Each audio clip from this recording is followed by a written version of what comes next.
Good morning, everyone. How are you today? I just wanted to stop by right quick and say happy Thursday. I hope you all have a good Thursday today on your way to work, school, wherever you plan on going today. I hope you have a lovely, lovely day. I'm on my way to work as usual. And I wanted to come on here and talk about work right quick for a minute, okay? I know we all have to work. You know, the Bible speaks of it. If a man don't work, he don't eat. And everybody would love to have the dream job of their lives. You know what I'm saying? If at least have a job that you enjoy going to. You know what I'm saying? At least have a job that you're going to. Enjoy a job that you're going to, excuse me. You know, and I was just thinking about it. You know, when you go to a job that you're miserable at, that causes depression and it causes anxiety and it causes sadness. You know, and people come to work on a daily basis to purposely cause them things in people's lives, to make them miserable for whatever reason. Some people are born just to be miserable and to cause other people misery. You know, so when you go to work today, if you are working with people like that, whether it be your co-worker or your supervisor, you know, all I can say is to try to avoid them, stay away from them. You know, don't act like them. Try not to act like them. Don't mistreat other people because, you know, think about how you feel when you go into a job and you're being mistreated and you're made to feel like the outcast after you've been there like almost half your life. You know what I'm saying? And people walk in and use you as a stepping stone, and just to get what they want to get, they befriend people. People encourage them to, you know, move up the ladder, and then they turn on you. You know, and they give you their behinds to kiss. And I don't have a scripture with me, but the word speaks about how supervisors are supposed to treat their employees with respect and don't hold their pay from them, don't cheat them, you know, and how we supposed to respect our supervisors. But it's hard to respect your supervisors when they don't respect you. Respect is earned. Just because you have a title does not mean that somebody respects you, is going to give you respect. You know what I'm saying?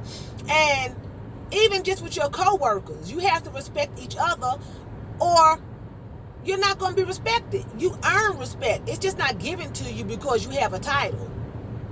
Of a mother, a father, a supervisor, you don't just, a doctor, a lawyer, a police officer, if you don't earn that respect and give it back out to people, you're not going to get it back. That's why so many people disrespect the police. Because the police are corrupt, they disrespect you, they take their power and it goes to their head and they just can't get past the power. You know, when you have people who worked with you and you all had the same title for years and then they get a promotion and they go to another job position, maybe make a little bit more money and they got a little bit more, just a little bit more power, watch out. Because pride comes in, which was already there. Because you don't just change because you get a job. A job is a job. You can get a job today and lose a job tomorrow. So they change on you. And next thing you know, you're not doing this right. You're not doing that right. They talking about you. They sabotaging you. All of that is not new. It was already in their heart. And it's just coming out because they're in a position of power. You know? But remember this. All things work together for good for those who love the Lord. If you love the Lord and you're doing the best that you can and you're not doing those evil things to people, it's going to work out in your favor. You know, I have a hard time believing that. So I'm saying it so I can hear myself and it can get into my spirit. Because it's hard to believe that when you're going through it on a daily basis. You're going through it constantly. And your supervisors that's over this supervisor and the supervisor that's over that supervisor, you can't go to them. They don't want to hear anything you have to say. And it seems like you're gossiping and you're backbiting where all you're doing is asking for help.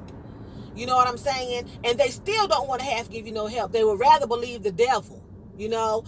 And some of this relates to my life and some of it relates to your life. If I can help you all, you know, take this advice. Try to avoid them. You know, stay away from them. If you see them coming, go the other way.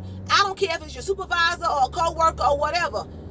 Avoid them. You don't have to talk to them or have anything to do with anybody who's causing you harm and wanting your demise unless it's professional. And if it get to the point that you can't do that, then you don't do that. You go through somebody else. You do not have to have yourself in a situation that you're going to be destroyed and hurt and harmed. Okay? So, with that being said, I'm going to try to sing you all this song.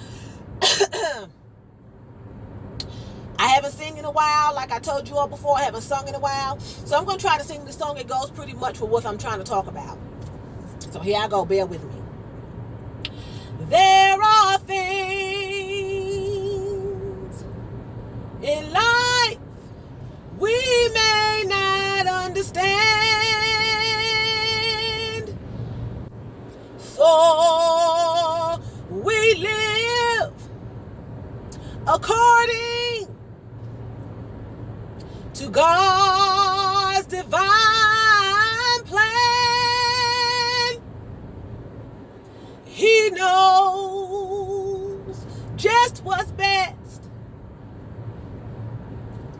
He'll help us to stand the test. He'll never forsake his own. And there's no need to worry.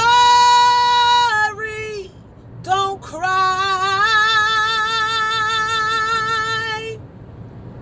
For my God knows, and I'm glad he does, every little reason why. Remember that all things work together for good. Oh, for them that love the Lord. I hope I helped someone this morning. I was straining because I had a little bit of cold going on here, but I hope you all enjoyed it. I'm trying to serenade you all. I never need a microphone back in the day, and I don't need one now. I have some vocals and I have a big mouth. But anyway, I hope you all enjoyed my encouraging words today. Live by them. Try to remember them, because it's not going to do you any good to go back and forth with the person and argue back and forth with the person. It's not going to get you anywhere. I know you want to defend yourself, because I'm not going to sit here and say I'm not going to defend myself, because I will and I have. And I'm going to continue, because the Lord didn't make you a punching bag, you know. Somebody hit you, you knock the daylights out of them and knock their eyeballs to the back of their head. You defend yourself. Don't let nobody hit you. They swing on you, you swing back on them. I don't care what position they hold. You defend yourself, because people will try you, okay? And when they get to a point they think they can beat on you, because people crazy, you beat on them. You hit them right back. Then you go to the courthouse and take out papers on them and have their behinds locked up, okay? Don't let nobody mistreat you. I don't care what position that they are in. I'm going to keep saying that, because it's ridiculous. And people will go that far. People will go that far. Supervisors, co-workers, they'll cuss you, they'll call you names, they'll hit you, and if you don't do nothing about it, it'll go on every day. That's how people get sexually harassed on their jobs and molested and raped, because they don't say anything. You know? And I've had situations where I haven't said anything, you know, and it went on and on and on and on. Different situations, different scenarios, you know, and I learned you got to speak up from day one, because it just get out of hand. It'll get out of hand, and next thing you know, you miserable, you crying all day long, you can't sleep, you can't eat, and that's abuse in itself, okay? So, and the person sitting back laughing, living their best life until you speak up, you know, throw it back on them. Don't let nobody get away with that. So with that being said, I hope y'all have a nice Thursday. We have one more day. Enjoy your day today, and I'll see you tomorrow.